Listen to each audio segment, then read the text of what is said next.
大家好，我係阿 A 啊。咁今日就出呢個四風王嘅條級啦。咁就係咁深豬嘅。咁龍屎隊就冇乜難度。咁首先，呢度第一層係一隻係水彈同埋一隻五星水彈啦。咁佢會同你回復晒所有技能嘅。一開始咧就用暗龍屎開咗佢，殺咗嗰隻水彈先啦，留翻嗰隻五星水彈去儲技。你唔中意儲都冇問題嘅。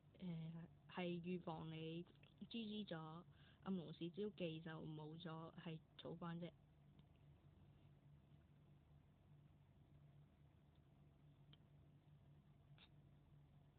咁到咗第二層，呢度嗰隻木蛋係防禦力好高，咁就啱啱好15000血就暗二格龍一炸就冇問題啦。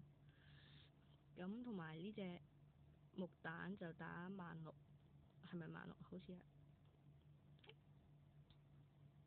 咁佢就咁強化豬嘅。跟住第三 round 呢度就係呢隻火蛋啦，越戰越強，同埋第二隻嗰隻係會幫你回滿技嘅。咁都係用翻水龍匙秒殺佢啦。咁跟住就到呢隻暗蛋。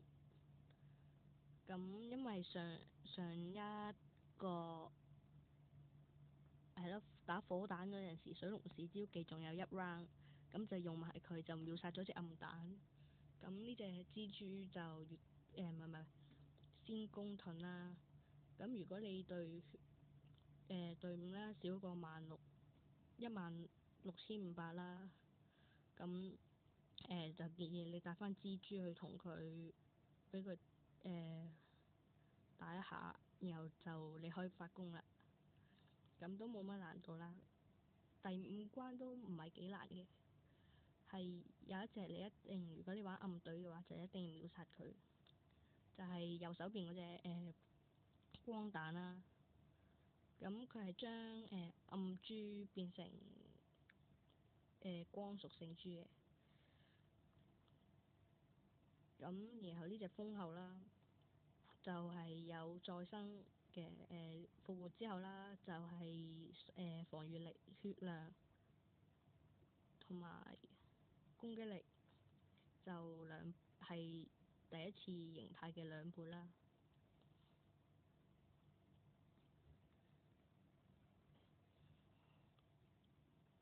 咁如果你係因為毒龍有技能，就血比較多啦。如果你拍下 round 容易怕死嘅話啦，你咧就喺蜂后嗰度回滿血先啦。最後一下暗龍屎睇天降啦，就咁樣秒殺咗佢啦，冇乜難度嘅啫。但係最尾嗰關，如果你卡豬啊，咁我就真係幫你唔到啦。咁就到手啦，多謝大家收睇，拜拜。